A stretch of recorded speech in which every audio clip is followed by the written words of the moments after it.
我们4个人的名字就是武侠：文俊、文涛、文嘛、徐克、攻无不克、战无不胜、肖战，完全巧合。金庸小说很多地方很难拍，要很细节。徐克的武侠呀，是速度中的浪漫，是导演的一种功力。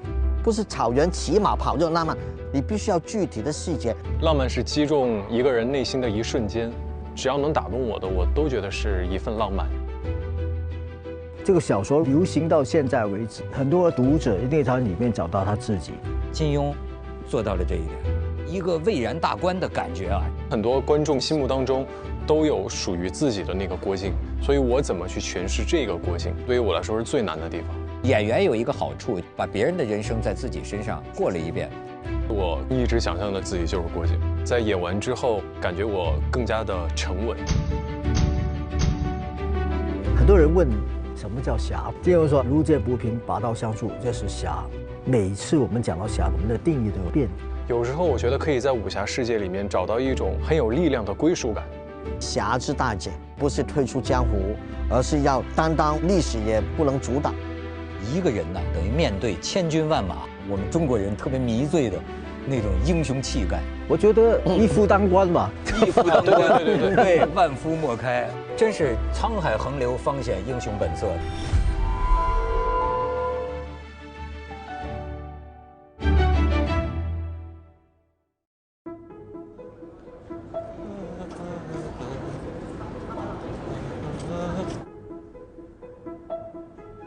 文俊老师好。这能够去做这个人物的话，还真的不容易。这是1983年出的，你这一本书主要都是聊射雕跟神雕。我是有一箱都是谈金庸武侠小说的书。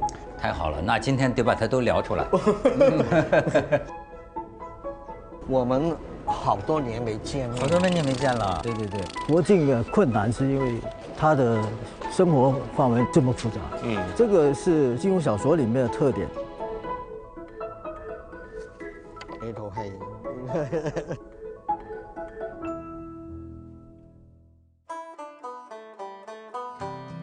我们今天4个人的名字就是武侠：文俊、文涛、文嘛、徐克、攻无不克、战无不胜、肖战，文武双全啊，对不对？完全巧合。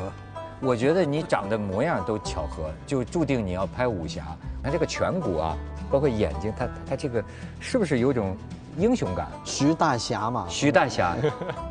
报，有人被拿你求见。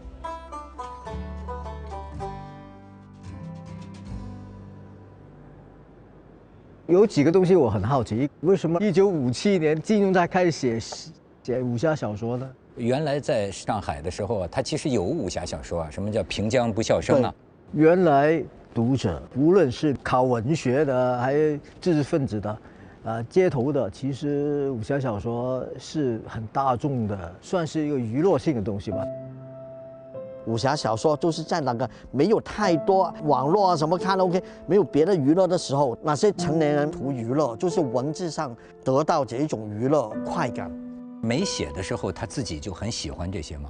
因为他是当编剧出身，可是问题在这里，我们都写剧本的啊，哪里敢写这么复杂的故事啊？而且他这种复杂呢，不是预先设计的。他写第1篇的时候，肯定也没有想到全貌吧？肯定是这样的。第1部是比较简单的，《书剑恩仇录》就比较简单了。到第2部是鼻血剑，第3部就到射雕。射雕是真的是完全掌握写小说的技巧。金庸的这种连载小说的创作过程啊，很符合那个中国传统的这个艺术生成论。说西方的这个艺术是结构的，中国就像丝绸啊，像春蚕吐丝一样，从一个丝越变越复杂，越来越复杂。你看他连载就是这样的，他一开始未必想得很清楚，从一个人开始，一个串这个，这个串这个，到最后串出那么大一个江湖。金庸小说啊不好拍，第一个太长，第2人物太多，第3这个感情太丰富，也不知道讲哪一段好，跌宕得很厉害。然后一讲的每个人说，哎，我喜欢那段，我喜欢那段，只有一个《射雕英雄传》，大家很集中着王戎跟郭靖。一个蔚然大观的感觉啊，这个历史画卷成了。我们当时在内地，只有2件事，第一次听到邓丽君，和第一次看到武侠小说，高中的时候，那个到我手里的那个《射雕英雄传》呢，书角都翻烂了。对我们来说是完全新的，完全另一种文化的，哇，没见过。到后来看见那个电视剧，我现在想起来真不知道当时迷的呀。我怎么认识金庸啊？是有人想拍《雪山飞狐》，然后我跟金庸先生就两个就见面，哇，我就不知讲什么好，我就想说，这个小说怎么拍了？可是没有一部金庸小说好拍的，是吗？我真是外行，我还以为金庸小说导演都感兴趣呢，情节曲折。那是电视剧，电影是没法改编的，因为它的篇幅太长了。肖战，你看了这个《射雕英雄传》啊，你最感兴趣的是哪个部分？肯定是中原的那一部分，大家都每个人物都很鲜活，江南七怪，然后他们的经历，郭靖的一个成长，从一个莽撞的少年，然后如何成为一个大侠的这个过程，对于那些招式啊、九阴真经啊，特别的好奇，特别的有发散力跟想象力。你跟这个郭靖之间需要找的距离是怎么找的？需要找的距离就是去理解他坚守的那些东西对他的意义吧。第一次见导演，导演见完我就说我有点瘦，然后我开始健身，然后把自己的体重增加了一些。然后他现在是穿外套，刚才在化妆间穿着里边这个，我就看哇，这2膀子肌肉，就是让这个人可能更加的厚重一点吧。这可能是做了一个皮囊上面的一个改变。你当时为什么看中他？我觉得国靖第一个很重要的一个关键就是他是个大哥哥啊，国靖是个大哥哥，做哥哥的都是很帮新人啊，帮一些同行伙伴啊等等，所以我感觉这个有哥哥的感觉啊，但不一定是大哥啊，哥哥跟大哥是两个哥哥，他们就有点这种剑侠风流的这么一种气质了。就这样一个人，可以说是身上有很多道德束缚的人。因为他太循规蹈矩了，他简直是传统的那一套礼义廉耻、忠孝节义。但是他这样的人，人生又开出了这样的这种激情，他是怎么样最后选择了为国为民，在种种矛盾当中？金庸老师已经在小说里面替我们服了一些原因，就是他们宋朝的子民。我觉得这些伟大的英雄人物影响到很多人。国靖从小到大去体验他为什么最后要保护，因为也就是他爸爸保护他妈妈跟他离开了中原回来，所以他这个深刻印象是他爸爸是这样来承传了他们母子的。他自己一个很简单的一个人性的一个力量的话，他一定觉得他要跟他爸爸差不多一样，去有需要的时候他保家卫国。他保家卫国是具体的，可是呢，我觉得就一定会做一些相似的东西。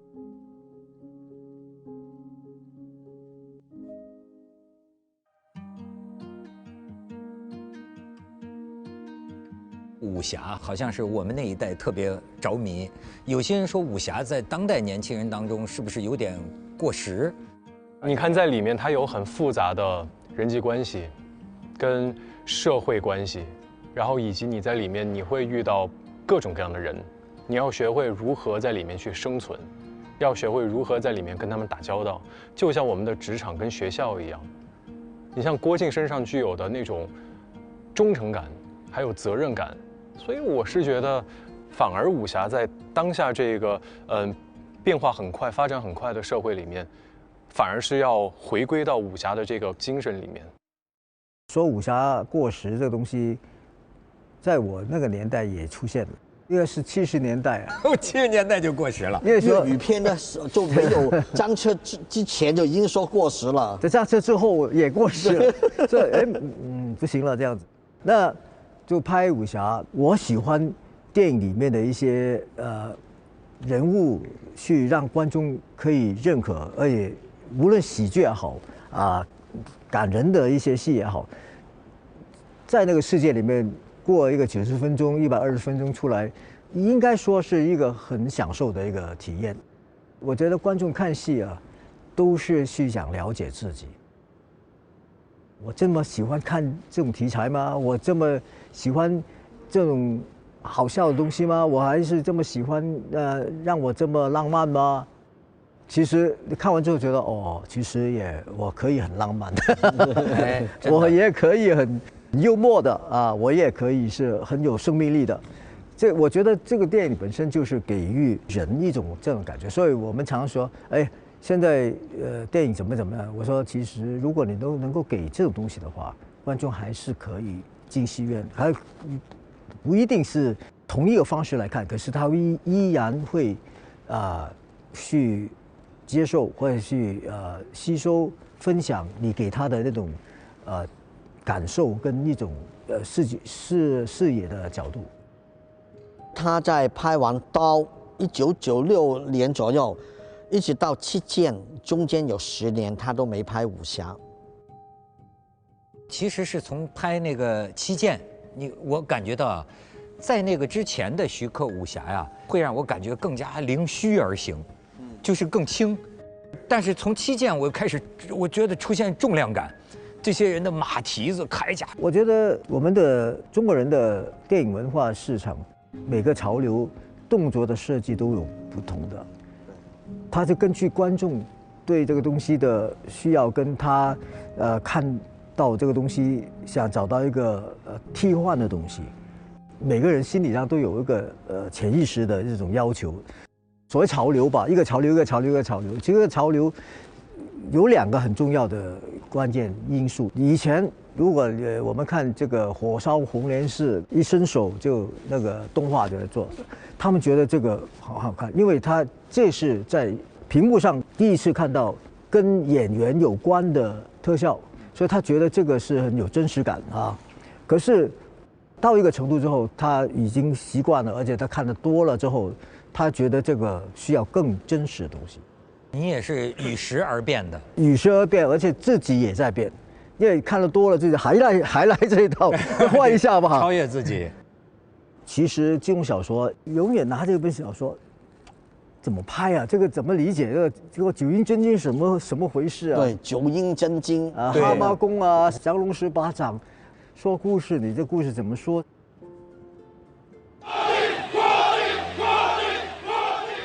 所以导演呢，他有一个很重要的一个工作，就是你如何把这个降龙十八掌啊，这是个什么武功，他在电影里怎么呈现呢？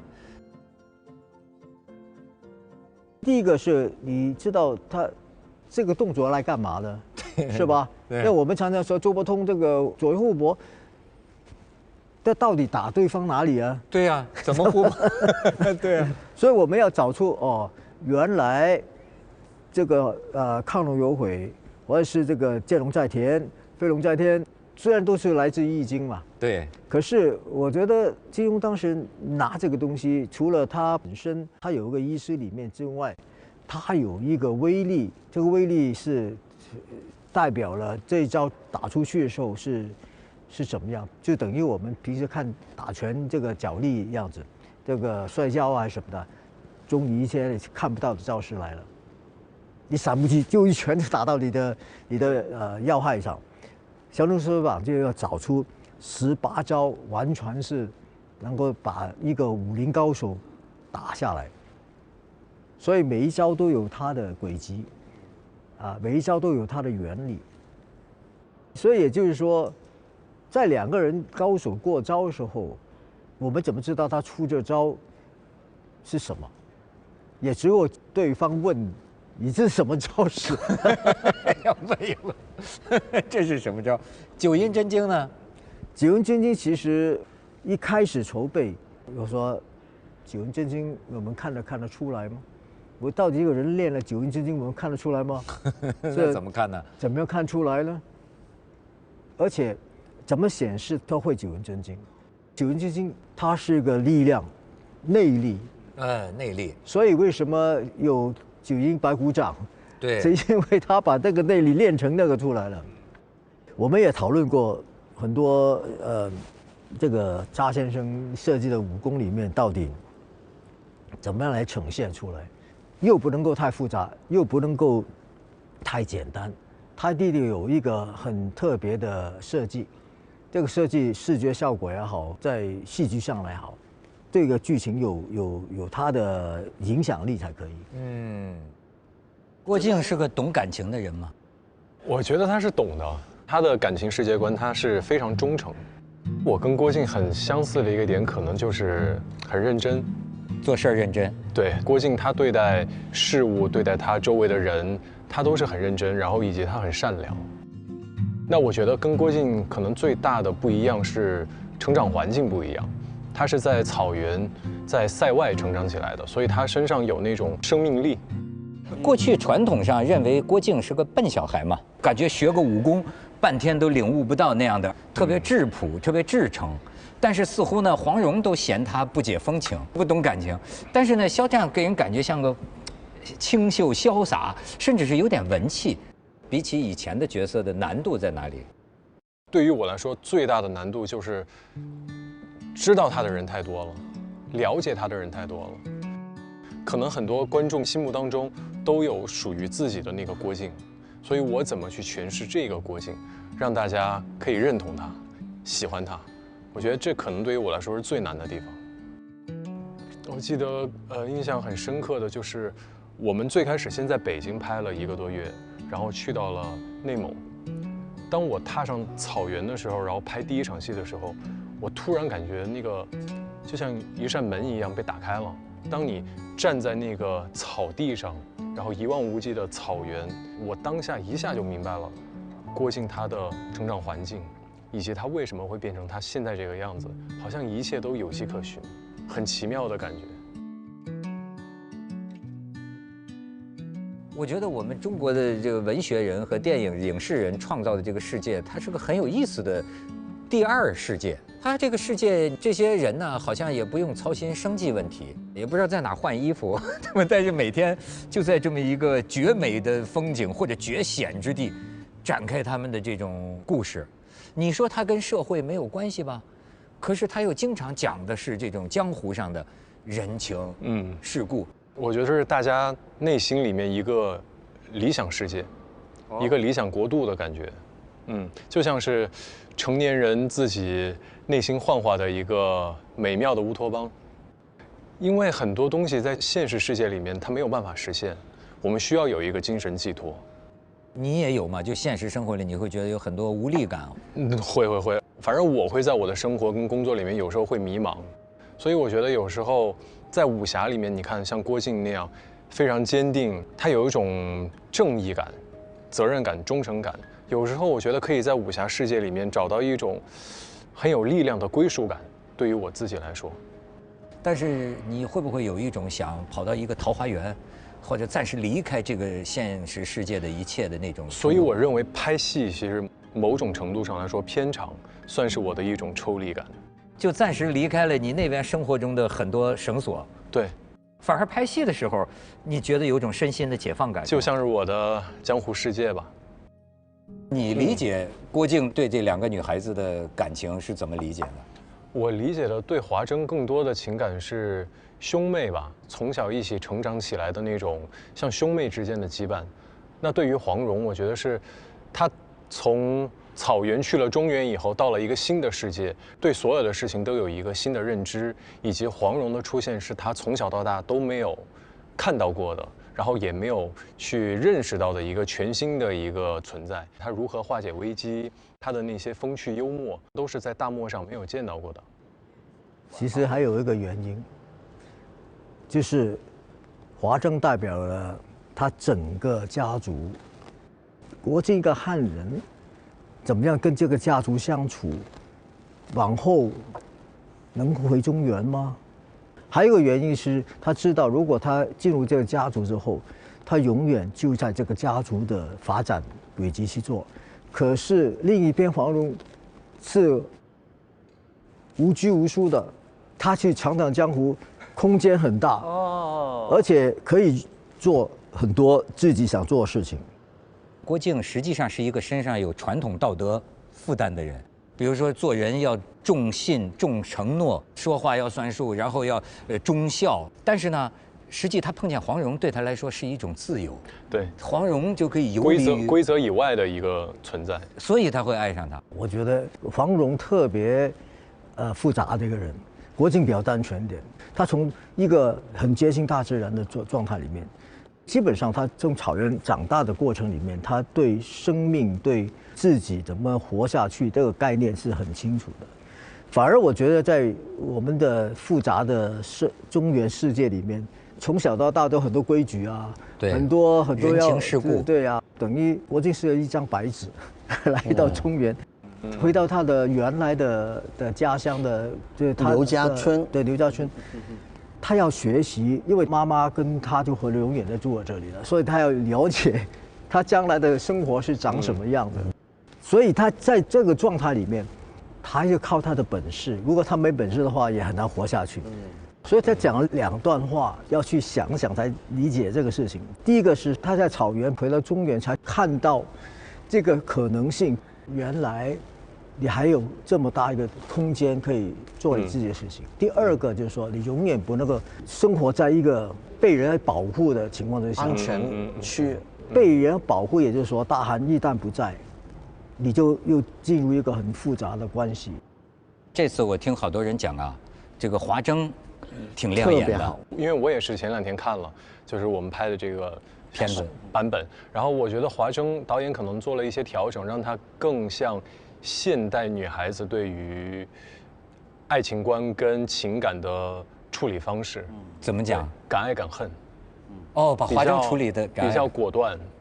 其实金庸小说里面的人物都，如果你真的要拍他出他心理状态的话，其实很好拍，因为都很矛盾。又变成很好拍了，哪里很好？人物而已啊，不是故事啊。内容很难选，内容太长了啊，太多人了。可是拍人物很好拍，很好拍。因为什么？他的很复杂的，他的面对的东西心理上很矛盾，常常会选择在自己愿不愿意，或者必须要放弃很多。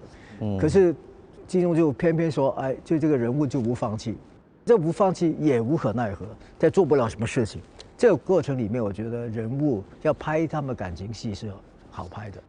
可是我觉得最重要环节是黄蓉、华筝、国靖，哪怕是这个周伯通，像是洪七公这种人物啊，从现在我们看这几个人物，他们是一个什么样子的人物？不然的话，就不用拍了吧，就看以前的电影就可以了。当时我记得他们拍摄《射雕英雄传》的时候访问过我，问你觉得黄蓉是什么人嘛？他可以是这个大大小小都完全控制得很好，而且他有计划啊，他是有谋略的一个人。这个过程里面，其实你可以想象，现在是一个小女孩，她怎么会变换身份、变换自己的造型，最后去认识这个世界。哦，在你脑子里想到的是现代男女的爱情故事啊？对，是吧？这个小说如果流行到现在为止，很多读者一定在里面找到他自己。你讲的特别有意思，他至少有一个了不起。你要说在文学史上啊，到最后能够进入我们日常人讲话的语言，这个是不得了的。你比如说《水浒传》，或者说《三国演义》啊，我们可以说你们公司有个诸葛亮啊，我们说谁谁谁像李逵啊。你看，我们能拿这个人物作为我们的语言。你看，在现代作家当中，金庸做到了这一点。现在我们都说身边一个人像郭靖、像黄蓉啊。其实我觉得金庸写这些人物，也在他的周围环境里面找到这个原型。我觉得选角很难选啊，有时候写了剧本的不能拍，因为找不到适合的人去拍，就是演这个戏。黄蓉这个，他一定跟东邪很像，虽然他对他爸爸有一种很强硬的叛逆感。这个丐帮很多人啊，他怎么领导这些人呢？靠什么呢？他一定有本事去做这个事情，所以要找一个完全不能够只靠可爱，他必须要有足够的方法活过去他的这个江湖才行。所以我觉得要找个人家不知道他会怎么样，他会很多你不太想得到的东西啊。如果这样的话，了解之后我就OK， 就可以在他的人物身上放很多可能性，又荒唐又荒谬又好玩，但是又认真，其实又挺可怜，可是又难搞。对这个试一下吧。其实华筝文心他私底下，我觉得他跟华筝其实还不太像。我在看电影的时候，我看到文心他在画面里面呈现出来的那个华筝的那个感觉，让我也觉得很惊喜。对，因为跟他本人私底下其实反差还挺大的。你演的时候看到他的脸，你就完全忘了生活当中他那个人吗？对，完全忘了。对，那蓉儿呢？蓉儿就是跟庄庄很像了。对，庄庄就是古灵精怪，点子很多。我们在训练的时候，他也是，他学东西学得非常快，就像黄蓉一样，很聪明。选演员要考虑演员本身生活里的性格和角色是不是吻合吗？就是直觉。咱们两个眼睛眼对眼，就眼睛一看，不一定要眼对眼啊，眼对眼可能有压力啊。这在了解过程里面谈一些其实很生活里面的东西，在工业里面的经验啊，拍过什么戏啊等等，里面我们就找到一些好像这个有方法可以做到这个人物出来这样子。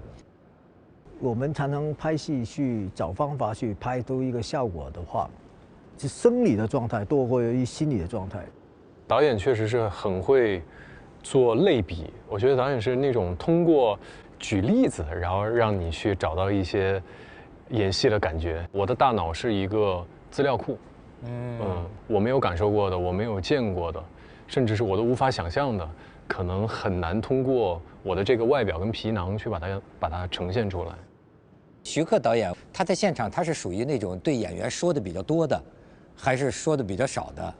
我认为是说的比较多，就会跟你讲很多。对，而且导演喜欢讲故事，他会跟我们分享他之前拍摄的一些经历啊，或者是他的所见所闻啊，这是我没有想到的。我印象里面，听闻导演是一个很严厉，然后以及有一点凶的这样的一个导演，但是其实反而合作了之后，我认为导演是一个很保护演员的这样的一个导演，他会严格要求现场给演员构造一个这样的一个安全房，让你相信你此刻在的这个情景是真实的。然后以及我们在讨论，比如说接下来要拍的这场戏的时候，导演会让我们先去他的帐篷里面，我们先过一遍，然后每个演员有什么问题都可以提出来。而且我们拍有些每场戏都很紧张，比如说太阳下山了，立刻上山坡跑，对面就是千军万马，你们跑上去看下去，讲对白。太逗！我记得有一场戏是我跟黄蓉奔向那个山头，奔完之后我们又回到了那个草原大本营。我刚刚坐车下来，然后导演就说：“快上马骑！”我说：“往哪儿骑啊？”导演就往太阳那个方向骑。然后我就带着一匹马队，然后往那个太阳方向奔。我整个人都是懵的，骑完又骑回来，又骑回就骑完。然后太阳下山说，导演说好收工。我想导演，我刚拍了啥呀？因为我拍了啥？因为要抢天光，就是太阳要落山了。我记得那个镜头，就冲着太阳对飞驰而去。因为有时候因为我常常会觉得我们在拍戏，满天都是鸟，拿机器就拍了，没有法子料到它会出现的。那天是刚刚我们拍完这个上山坡，也就是戏里面最后一个镜头吧。对。下山之后，立刻准备好，把所有的马师穿了衣服上马，打旗冲下太阳冲过去。这个真的是要应变一下。我们常常很多时候能够拍得比较应变的快的话，我们就拍出很多东西来。可是如果你每个东西都有做的很多过程很多程序的话，可能就没有这种效果。拍这个电影的过程当中，你自己感觉跟以往的剧组合作，对你来说体验有什么不同？很大的不同。我觉得首先，导演会把控每一个细节。我经常，比如说在等戏的时候，我会搬个小板凳坐在导演后面，然后导演就在前面画分镜也好，所有的细节，包括道具，导演他都需要去把控。给我的感觉就是我很有安全感，管到每一个细节。我觉得重要的环节是，其实做电影的人基本上什么都要学一点。摄影学一点，灯光学一点啊，哪怕是演戏也学一点。所以肖战在这个剧组里待着，真是觉得长了不少功力哈。演员有一个好处，就是说，好像把别人的人生在自己身上，就过了一遍。我记得我在演完之后，然后去再见到之前认识我的一些人的时候，就会说，感觉我更加的沉稳了，这个人。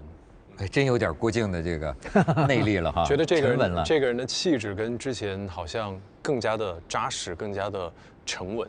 但是实际上呢，也许你需要领会了他那个真实的那个。其实这跟我们创作也有直接关系啊。比如说我们写书法，写了就很不规矩了，开始变成写到跟画画一样，开始写实啊什么大都半天，然后写了就开始。我觉得这个好看一点，它就不像是这个写实的东西。我不知道比如说我们创作也有这种情况啊，这个应该是不是这样子，变成这样的好不好？有这个可能性。变通。印象最深刻的是刚开始拍没多久，然后导演老师让我去他的那个大本营，就是现场的一个帐篷里面，让我去看一些回放，就说让我去找拳击手的眼神。他说你打过拳吗？我说我以前拍戏的时候有小练一下。他说你就去找拳击手，在对战的时候，他们看对方的那个眼神，让我去学习。哎，你这个招啊，挺有意思。这个一方面嘛，另一方面我觉得很重要的还是状态，心理状态。心理状态怎么建立？没有建立，你去感受这个心理状态，因为你说啊，你要演一个对某个人有感情，或是你去演一个有情绪啊，悲情也好，或者是觉得很开心也好，你必须要找到这个心理状态。找到心理状态之后，你就自然就有了。因为很多他生活经验里面的，也许有些东西经验是没有的，可是他某种感受他是有的。哦，哎，那你在整个拍摄期间，你是不是会想象着我就是郭靖，然后想象着我是什么人？我一直想象的自己就是郭靖，我觉得我就是郭靖，在这个拍摄的过程当中。郭靖是什么样的内在的感觉？我是觉得，比如说拍某一场戏的时候，我就记住我一个动机跟一个目的就好了，因为我觉得这就是郭靖处理人事的他的一个方法，一根筋，而且他没有那么多杂念。比如说这场戏，我的目的就是要救哲别跟安达，那我就去做就好了，我不要去管其他的。我在救他们的过程当中，我要去抵御敌人，然后我要去防守还是进攻也好，但是我的最终目的是要救哲别跟安达。给一根筋的人呐，小说和情节啊，给了他最大的这个命运的难题。创作上呢，你必须要不断的在运动、思考，你不能停。为什么选蔡少芬呢？我看过他演过女侠，郭靖的妈妈一个有侠气在身。你就是武侠浪漫化，我们叫起范儿特别快，歘一下浪漫就出来了。这是你的一种独门绝招吗？这是一个电影本身创作的必然的基本功。电影有时候在某种程度上是在给大家造梦，让你回到你最想要回过去的那一个瞬间。在影视创作上，都是以老顽童的心态去发掘新的，去尝试新的。就我觉得，就是我们创作里面最有趣的地方。